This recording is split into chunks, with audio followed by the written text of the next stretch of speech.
ఓం నమ శివాయ. అందరికీ నమస్కారం అండి. వృషభ రాశి వారికి ఈ చెట్టు దగ్గర కోట్ల ఖజానా లభించబోతుంది. వృషభ రాశి వారు ఎన్ని పనులు ఉన్నా సరేనండి, ఒక 10 నిమిషాలు ఈ వీడియోని ఓపికగా విన్నట్లయితే గనక మీరు పడుతున్నటువంటి సమస్యలు, కష్టాలు, డబ్బుకు సంబంధించిన మీరు పడ్డ అవమానాలు, జనాలతో ఎన్నో రకాలుగా పడ్డ మీరు బాధలవ్వచ్చు, అంటే తక్కువగా మిమ్మల్ని చూడడం, పిలిచి అవమానపరచడం, ఎన్నో రకాలుగా మీ జీవితపరంగా మీరు ఎదుర్కొన్నటువంటి అన్ని రకాల సమస్యలకు ఈ రోజున మీరు శివ అనుగ్రహంతో ఈ అవకాశం అనేది మీకు దక్కుతుంది అని కూడా చెప్పుకోవచ్చు. ఎన్నో జన్మల పుణ్యం ఉంటుందో ఈ రాశి వాళ్ళకి ఇంతటి అదృష్టం అనేది దక్కిందండి. ఆ చెట్టు ఏదో తెలిస్తే గనక మీరే ఖచ్చితంగా ఆశ్చర్యపోతారు. మీరు ఖచ్చితంగా ఆ చెట్టు దగ్గరకు వెళ్ళాల్సిందే. ఆ చెట్టు దగ్గర దొరికినటువంటి కోట్ల ఖజానాను తీసుకోవాల్సిందే.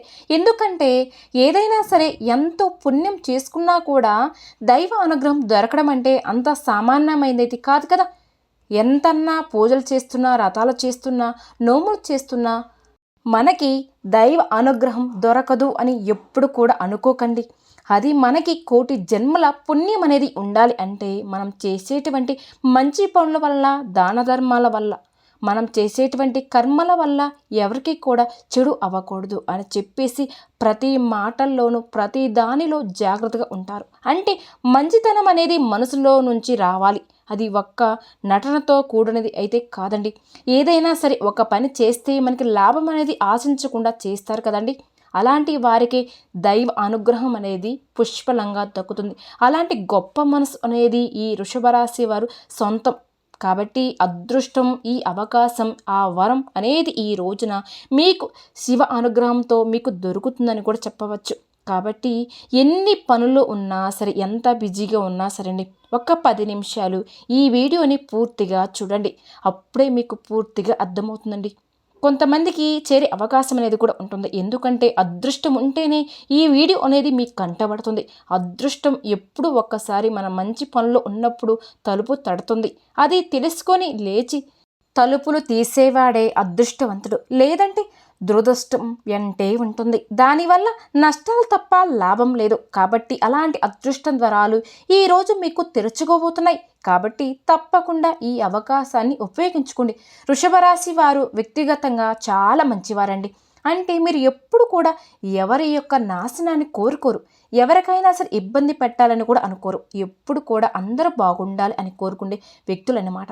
అంటే స్వార్థం లేని మనుషులు అని చెప్పవచ్చు. అందుకే ఈ వృషభ రాశి వారు కటిక దరిద్రంలో ఉన్నప్పటికీ కూడా చేతిలో ఎప్పుడు కూడా డబ్బు అనేది ఉంటుందండి. డబ్బు అనేది పుష్కలంగా కావాల్సినంత ఉంటుందన్నమాట. చేతులు అస్సలు ఒక్క రూపాయి కూడా లేదు అన్నటువంటి రోజు ఎప్పటికి కూడా వీరి దగ్గర రాదు, ఉండదు కూడా. ఎప్పుడు కూడా లక్షల కోట్లు ఉంటేనే మనకి డబ్బు ఉంటుంది కాదండి. మనం నిత్య అవసరాలకైనా సరే, మనకు అర్జెంటు పని ఉన్నప్పుడు అవసరానికి తగ్గట్టుగా మీకు డబ్బు అనేది మీ చేతులు ఉంటుంది అని దానికి అర్థం. కాబట్టి మనం కట్టుకోవాలనుకున్న బట్టలు కట్టుకొని అత్యవసరం వంటి పరిస్థితుల్లో చేతిలో డబ్బు అనేది ఉంటుంది. 10 రూపాయల కన్నా కానివ్వండి, 100 రూపాయల కన్నా కానివ్వండి, 1000 రూపాయలన్నా కానివ్వండి, అలా ఉండటమే అది ధనానికి గుర్తు అనమాట. అంటే లక్ష్మీదేవి మీ ఇంట్లో స్థిర నివాసం ఉంటుంది. అలా చేతిలో ధనరేఖలు ఉన్నప్పుడు ఇలా ఉంటుందన్నమాట. ఇది వృషభ రాశి వాళ్ళ దక్కిన అదృష్టం అని కూడా చెప్పవచ్చు. అంటే చేపలు ఎలాగైతే నీటిలో ఎప్పుడు నిత్యం సంతోషంగా ఉంటాయో అలానే వీరి చేతులు ఎప్పుడు కూడా డబ్బు అనేది కొలువై ఉంటుందని కూడా చెప్పవచ్చు. వీరికి ధనానికి వీరికి జీవితంలో అయితే ఎప్పటికి కూడా లోటు అనేది ఉండదండి. ఇబ్బందులు వస్తాయి, కష్టాలు వస్తాయి, సమస్యలు కూడా వస్తాయి. కానీ చేతిలో ఎప్పుడు మాత్రం వీరికంటూ కొంత డబ్బు, కొంత ధనం అనేది వీరు ఏదైనా పొదుపు చేసుకోపోయినా, సేవింగ్ చేసుకోపోయినా సరే, వీరికి ఆ ధనం అనేది మాత్రం అప్పటికప్పుడైనా సరే ఏదో ఒక రూపంలో అందుతుందని కూడా చెప్పవచ్చు. అది వీరి అదృష్టంగా చెప్పుకోవచ్చు కూడా.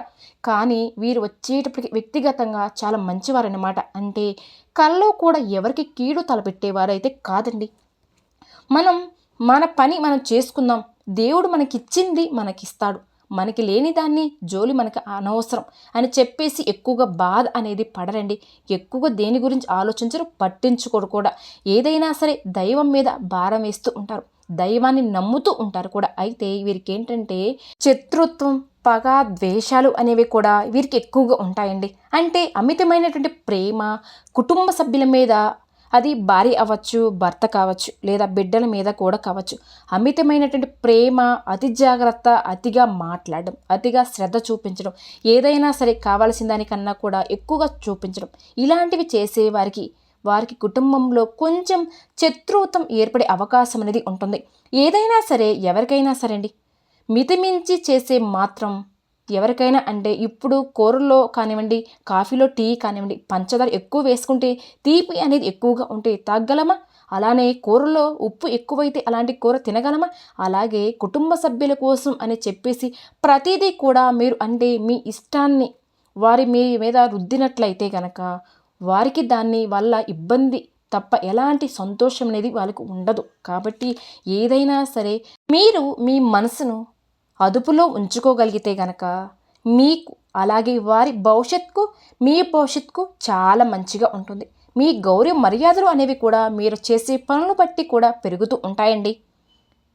కాబట్టి ఏదైనా అవసరం ఉంటే అవసరమైతే వరకు కనుక మనం మన బిడ్డకైనా అందించాలి. అంటే ఆస్తులు పాస్తులు మన శక్తికి మించిన ఆశతో చేసినా పర్వాలేదు, కానీ అందించేవి అంటే తినే తిండి అవ్వచ్చు, ఏదైనా సరే కడుపు నిండంత వరకే పెట్టాలి. కానీ మితమించి పెడితే గనక అది వారికి కూడా చాలా ఇబ్బంది పెట్టేటువంటి అవకాశం అనేది ఉంటుంది. దానివల్ల మీకు ఎటువంటి గౌరవ మర్యాదలు కూడా దక్కవు. కాబట్టి దీన్ని బట్టి మీరు ఏమిటి అంటే మీరు చేసే ప్రతి చిన్న పనిలో కూడా మార్పు చేర్పు చేసుకోగలిగితే కనుక చాలా మంచిదన్నమాట. ఏదైనా సరే అండి, అతిగా అనేది చేయకపోవడం అనేది చాలా మంచిది. లేకపోతే మీరే ఇబ్బంది పడే అవకాశం అనేది మీకు ఎక్కువగా ఉంటుంది. నా అనుకునే వాళ్ళు కూడా ఇబ్బంది పెట్టేటువంటి అవకాశాలు అనేవి ఎక్కువగా ఉంటున్నాయి అన్నమాట. ఆ వ్యక్తిత్వం మంచిదే, కానీ మంచితనం కూడా అంటే మితిమీరిన మంచితనం కూడా చెడుగా మారేటువంటి అవకాశం అనేది ఉంటుందండి. కాబట్టి జాగ్రత్తగా ఉండండి. ఇక వీరిలో కొంచెం తొందరపాటు అనేది ఎక్కువగా ఉంటుంది. అంటే ఏదైనా సరే ఏదైనా పని అనుకుంటే వెంటనే అయిపోవాలి అని అనుకుంటూ ఉంటారండి. ఆ పని కోసం పక్కన వాళ్ళను కూడా కొంచెం ఇబ్బంది పెడుతూ ఉంటారు కూడా. కాబట్టి కంగారు అనేది ఎక్కువగా ఉంటుంది వీరికి. ఆ తొందరపాటు అనేది మీరు తగ్గించుకోండి. ఎందుకంటే పనులన్నీ తర్వాత అవుతాయి, చేసుకుంటూ ఉంటాం, చేసుకుంటూ పోతాం, అవుతూ ఉంటాయి కూడా. అంతేకాని ప్రతి దాని గురించి మనం ఏదైనా సరే మనం ఇబ్బంది పడినా పర్వాలేదు, కానీ పక్కన వాళ్ళని మాత్రం ఇబ్బంది పెట్టకూడదు. మన ఆలోచన విధానం ఉన్నట్టుగా అందరిది ఉండాలని చెప్పేసి మనం అనుకోకూడదండి. మీరు ఏదైనా సరే కొంచెం అది అనేది మీరు తగ్గించుకోగలిగితే గనక మీ జీవితానికంటూ మీకంటూ తప్పకుండా ఒక గౌరవ మర్యాదలు దక్కుతాయి. లేకపోతే మీకు మీ ఇంట్లోనే శత్రుత్వం, ఇంట్లో మనుషులే మీకు శత్రువులుగా మారే అవకాశం అనేది కూడా ఉంటుంది. అది మీ మనసుకు కూడా అర్థమవుతుంది ఒక్కొక్క సమయంలో. కాబట్టి చాలా వరకు కూడా చిన్న చిన్న పొరపాట్లే ఏముంటాయిలే అని చెప్పేసి అనుకోకుండా మాట్లాడేటప్పుడు కానివ్వండి, మనం మనుషులు మన పిల్లలే కదా, మన భర్తే అయినా సరే మన భార్య అయినా సరే పక్కన ఒక మాట తొందరపడి మాట్లాడితే కనుక ఒకటికి 2 సార్లు అంటే గౌరవిస్తారు, సర్దుకుంటారు. కానీ అది మితిమీరితే ప్రమాదంగా మారే అవకాశం ఉంటుందండి. కానీ మీ మనసు మాత్రం చాలా మంచిదండి. మిమ్మల్ని అర్థం చేసుకోగలిగిన వాళ్ళు అదృష్టవంతులుగా అని కూడా చెప్పుకోవచ్చు. ఎందుకంటే మీరు అర్థం చేసుకుంటే మిమ్మల్ని ఎంత ప్రేమైనా పంచుతారు. కానీ వ్యతిరేకంగా ఎవరైనా ఒక చిన్న మాట మాట్లాడినా కూడా వారి మీద విపరీతమైన ద్వేషాన్ని పెంచుకుంటూ ఉంటారండి. కాబట్టి ఎప్పుడైనా సరే మనల్ని అందరూ అర్థం చేసుకోవాలని కాదు ముఖ్యం, ఎవరి యొక్క మనస్తత్వాలు వారికి ఉంటాయి. మన మైండ్ మనకి ఎలాగైతే ఉందో వారి యొక్క ఇష్టాలు వారికి కూడా అలాగే ఉంటాయి అని చెప్పేసి మీరు గౌరవించాలి. కానీ అందరినీ మనలాగే ఉండాలి, మన మాట వినాలి అనుకోవడం పొరపాటు. ఎంత మీ సొంత బిడ్డలైనా సరే, ఎంత మన ఇంట్లో మనుషులైనా సరే అండి, ఎవరి నిర్ణయాలు వారికి ఉంటాయి. తప్పున్నప్పుడు చెప్పడం వరకే మన ధర్మం. వింటారా వినరా అనేది ఒకటికి 2 సార్లు దండించవలసినప్పుడు దండించాలి, మందలించాల్సి వచ్చినప్పుడు కూడా మందలించాలి. అది కూడా వాళ్ళ వినకపోతే అది వాళ్ళ కర్మానుసారంగా ఉంటుంది. కాబట్టి కొంచెం మీరు ఇలాంటి చిన్న చిన్న కొన్ని మార్పులు నేర్చుకుంటే గనక మీరు చాలా మంచివారండి కూడా. ఎందుకంటే ఈ రోజుల్లో మనస్తత్వాన్ని మనం ఎవరైనా సరే ఎదుటి వాళ్ళ మనస్తత్వాన్ని అర్థం చేసుకోవడం చాలా కష్టమండి. కాబట్టి ప్రేమ అనేది ఈ భూమి మీద ఎవరు కూడా పంచుకోలేరనమాట. ఈ వృషభ రాశి వారు పంచేటువంటి ప్రేమను ఇక మీకున్నటువంటి మంచి మనస్తత్వం వలన దైవ అనుగ్రహం అనేది మీకు పుష్కలంగా మీ మీద ఉంది. ఏ మనిషి అర్థం చేసుకున్నా చేసుకోకపోయినా దైవం అనేది గమనిస్తూ ఉంటుంది అన్నిటి గురించి. దైవం మిమ్మల్ని ఎప్పుడు కూడా అర్థం చేసుకుంటూనే ఉంటుందన్నమాట. మీరు చేసే ప్రతి పని కూడా ఎప్పుడు దైవాన్ని గమనిస్తూ ఉంటుంది. వీరిలో ఎక్కువ శాతం శాకాహారంగా కూడా ఉంటారనమాట. కాబట్టి అంటే ఎక్కువగా దైవ నామస్మరణ చేసుకుంటూ కాస్త దైవానికి పూజలు చేసుకుంటూ ఉంటారు. కాకపోతే కష్టానికి వీరు ఎక్కువ సంఖ్యలో వస్తూ ఉంటారు. కాబట్టి కొంతకాలం నుంచి దైవానికి దూరంగా ఉంటున్నారని కూడా చెప్పవచ్చు. కాకపోతే ఎక్కడ ఎవరిని కూడా ఇబ్బంది పెట్టడే మనస్తత్వం కూడా వీరిది. దానివల్ల మీకు దైవ అనుగ్రహం అనేది దక్కుతుంది. ఆ దైవ అనుగ్రహం వల్ల మీరు పడ్డ కష్టాలు బాధలు అన్నీ కూడా మీరు దైవం దగ్గరకు వెళ్ళి ప్రత్యేకంగా పూజలు చేయకపోయినా ప్రతిదీ కూడా గమనిస్తుంది దైవం. అంటే కొంతమంది పూజలు చేస్తూ ఉంటారు, కొంతమంది పూజలు చేయకపోయినా వాళ్ళు ఉంటారు. కష్టాలు అనేవి ఎక్కువగా ఉన్నప్పుడు వారు చేసే సమయం తీరిక ఉండవు. బాధల్లో కొంతమందికి ఓపిక కూడా నశిస్తుంది. అందులో ఈ వృషభ రాశి వ్యక్తులేండి అనారోగ్య పరిస్థితులు ఈ మధ్య ఎక్కువగా ఉంటున్నాయి. వీరికేంటంటే కళ్ళకు సంబంధించిన సమస్యలు, అలాగే కాళ్ళకు సంబంధించిన సమస్యలు, అంటే మోకాల నొప్పులు, కాళ్ళు అరిగిపోవడం, కాళ్ళు నొప్పులు, అలాగే కండరాలు అరిగిపోవడం, ఇలాంటివన్నీ కూడా వీళ్ళకి కాళ్ళకు సంబంధించినవి అనారోగ్య సమస్యలు అనేవి ఎక్కువగా ఉంటాయి. కొంచెం గ్యాస్ట్రిక్ ప్రాబ్లమ్స్ కూడా ఉన్నాయండి. కాబట్టి కొంచెం వీటికి ఏంటంటే ఎక్కువగా ఈ మధ్య అనారోగ్య సమస్యలతో ఇబ్బంది పడుతూ ఉంటున్నారు. కాబట్టి కొంచెం ఆరోగ్యం మీద మీరు దృష్టి పెట్టుకోవడం అనేది చాలా మంచిది. కొంచెం బరువు తగ్గడం, మంచి ఆహారం తీసుకోవడం, నూనె పదార్థాలు తగ్గించుకోవడం, ఇలాంటివి చేయడం వల్ల మీకు చాలా మంచిదండి. ఆరోగ్యం అనేది కొంచెం కుదుట పడుతుంది. మీరు చేతనంత మూగజీవులకు కానివ్వండి, ఏదైనా ఎవరైనా ఇబ్బంది పడుతూ ఉంటే వారికి మీ చేదోడు ఏదైనా సహాయం చేయండి. అంటే ఎవరైనా సరే సంతోషంగా ఉండాలి, మర్యాద చేయాలి, వాళ్ళు తృప్తిగా తినాలి అని చెప్పేసి ఆ పెట్టే చెయ్యి వల్ల కడుపు నింపుతూ ఉంటుందన్నమాట. కాబట్టి అది వీరికి ఒక వరంగా మారిందని కూడా చెప్పవచ్చండి. అది మనిషికి అవ్వచ్చు, ఏదైనా మూగజీవులకు అవ్వచ్చు. మీకు చేతనంత సహాయం చేయండి. అది చాలా అంటే చాలా మంచి అలవాటు. అదే మీరు చేసుకున్న పుణ్య పని అని కూడా చెప్పుకోవచ్చు. ఇలా మీరు చేసే ప్రతి పుణ్యకార్యం వల్ల దైవ అనుగ్రహం, ముఖ్యంగా శివ అనుగ్రహం అనేది ఉంది. ఈ చెట్టు కింద మీకు కోట్ల ఖజానా లభించబోతుంది. ఆ చెట్టు ఏదో తెలిస్తే మీరే ఖచ్చితంగా ఆశ్చర్యపోతారండి. ఆ చెట్టు మరి ఏదో కాదు, జమ్మి చెట్టు. జమ్మి చెట్టును మీరు చాలామంది చూసే ఉంటారు. కొంతమందికి తెలిసి ఉండవచ్చు, కొంతమందికి తెలియకపోవచ్చు. జమ్మి చెట్టు అనేది మీకు మీ ఇళ్ళ దగ్గర ఎక్కడైనా ఉంటే, మీ ఇంటి బయట కావచ్చు, లేదా దేవాలయాల్లో కావచ్చు, బయట ఎక్కడైనా సరే సైడ్ అయినా కావచ్చండి, రోడ్ల పక్కన జమ్మి చెట్టు ఎక్కడైనా అక్కడ ఉంటే గనక దగ్గరికి వెళ్ళి ఆ జమ్మి చెట్టును తాకాలి. ఆ జమ్మి చెట్టు దగ్గర మీకు కోట్ల ఖజానా లభించబోతుంది. మీరు చేస్తారంటే ఆ జమ్మి చెట్టుకు మీకు అవకాశం కుదిరితే చెమ్ముడు నీటిని సమర్పిస్తే కాస్త పసుపు కుంకుమలు చల్లి ఆ జమ్మి చెట్టును 11 సార్లు తాకి ఆ జమ్మి చెట్టు దగ్గరికి వెళ్ళి మీరు తమలపాకును ఒకటి పెట్టేసి మట్టి ప్రదను పెట్టి ఆ ప్రతిమలో ఆవు నెయ్యితో పోసి 3 ఒత్తులు గనక వేసి దీపాన్ని వెలిగించండి చాలు. ఆ జమ్మి చెట్టు మనకు ఆరోగ్యపరంగా, పరిహారం పరంగా ఎంతో శక్తివంతమైంది. ఈ చెట్టు శ్రీరాముల వారికి ఎంతో ఇష్టమైనటువంటి చెట్టు. అంటే శ్రీరాముల వారు ఈ చెట్టు కింద విశ్రాంతిని తీసుకునేవారు అని చెప్పేసి మనకు శాస్త్రాలు చెప్పడం కూడా జరిగింది. శ్రీరాముల వారు అలాగే సీతమ్మ తల్లి కూడా ఈ చెట్టును ఎంతో ఇష్టపడేవారని, ఈ చెట్టు కింద కూర్చునేవారని, అలాగే ఆంజనేయ స్వామి కూడా ఈ చెట్టు అంటే ఎంతో ఇష్టమని చెప్పేసి మనకు శాస్త్రాలు చెప్పడం అనేది జరిగింది. అలాగే సాక్షాత్తు ఆ పరమేశ్వరుడికి కూడా ఎంతో ప్రీతికరమైన చెట్టు అన్నమాట. ఈ జమ్మి చెట్టు అనేది కొంతమందికి తెలియకపోయినా తెలుసుకోండి.